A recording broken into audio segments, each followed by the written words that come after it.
প্রতি বৃহস্পতিবারে ঘট বসানো হয়, আর আজকে হচ্ছে বৃহস্পতিবার, তাই আজকে ঘট বসাবো। আর এই তো আমি ছান ধুতি করে নিয়ে এসে তারপর আলতা দিচ্ছি। আলতা দিতে আমার বরাবরই খুব ভালো লাগে। আমি প্রতি বৃহস্পতিবারই দেওয়ার চেষ্টা করি, আর কখনো কখনো যদি অন্য কোনো পূজা পাল থাকে তাহলে তখনও দিই। একটা মেয়ের বিয়ের পর যেন আলতা সিঁদুরে ফুটে ওঠে, যেমন ধরেন যতই শাড়ি বা গহনা পরো না কেন, সিঁদুরে মেয়েদের সৌন্দর্য।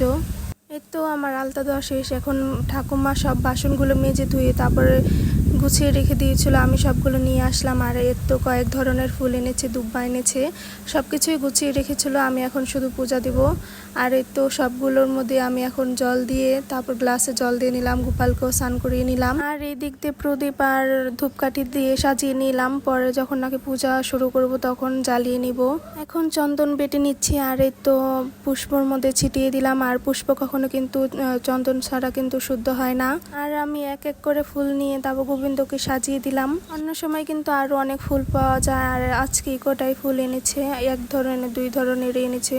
আর আজকে গোপালকে দিয়েছিলাম, আম দিয়ে প্রসাদ দিয়েছিলাম। আর এই তো এখন প্রদীপ জ্বালিয়ে নিলাম। এখন সবকিছু সারা হয়ে গেছে, এখন পূজাটা দিয়ে নিলাম আর দীপ দেখালাম।